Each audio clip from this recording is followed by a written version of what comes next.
Good morning साथीहरू, welcome back to my channel. धेरै भयो भिडियो अपलोड गर्नु पाएको छैन, किन भन्दा म नेपालबाट दुबई आएको 7 महिना भयो। टाइम मिल्दैन भिडियो हाल्नको लागि। माथि मेरो मर्निङ सिफ्ट छ, ड्युटी मर्निङ सिफ्ट भएको पछाडि बिहान गयो 5 घन्टा गयो, आयो फेरि बेलुका गयो 5 घन्टा गयो गर्नुपर्छ। सुत्ने उठ्ने आउने पकाउने खाने भन्दा के हुन्न। छुट्टी एक दिन हुन्छ हप्तामा, छुट्टीमा भनेको सुत्दा सुत्दै छुट्टी जान्छ। अब दिनकै खटाइ सुतिरहेको माने एक दिन सुत्न पाउँदाखेरि 13-14 घन्टा नर्मल्ली सुतिन्छ। आज भिडियो रुमबाटै स्टार्ट गरौँ जस्तो लागिरहेको छ। रुममा सबैजना सुतिरहेको हुन्छन्, हल्ला गर्नु मिल्दैन। सानो कोठामा 6 जना बस्छौँ,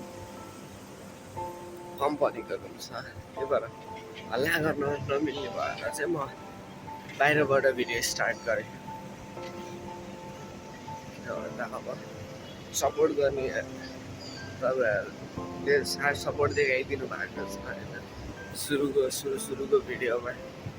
त्यही भएर चाहिँ एउटै भिडियो यसो ड्युटीसम्म जाँदाखेरि भए पनि हालिदिउँ भनेर भिडियो बनाउँदै हिँडिरहेको छु।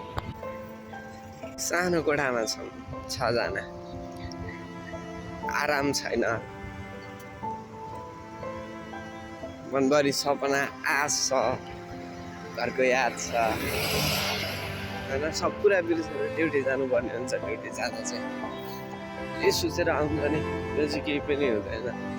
हेरेर जे सोचिन्छ त्यो ठ्याक्कै उल्टो भइदिन्छ क्या यहाँ आए पछाडि चाहिँ।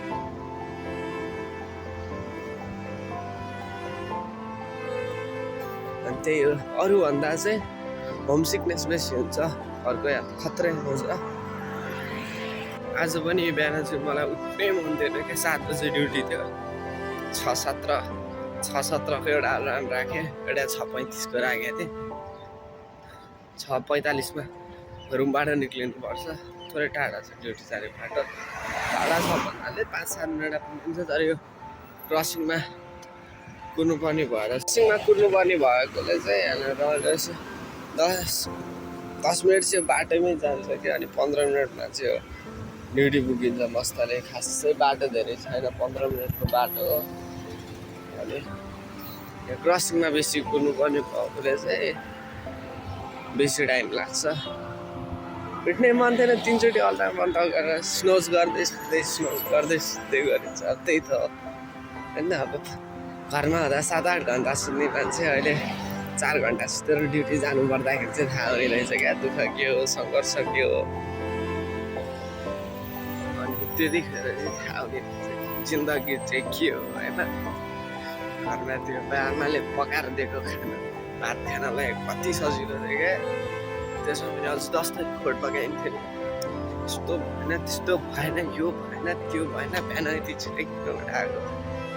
तर अहिले 7-8 घन्टा ड्युटी गरेर रुममा गएर आफूले पकाएर खानु पर्दाखेरि चाहिँ थाहा हुने रहेछ क्या, दुःख चाहिँ के हो, बुवाआमाले चाहिँ कसरी चाहिँ सेक्रिफाइस गरेर रहेछ भनेर यो टाइममा चाहिँ बुझिने रहेछ क्या।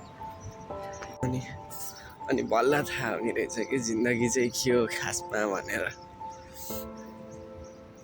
हो साथीहरू, आजको भिडियो चाहिँ यति नै।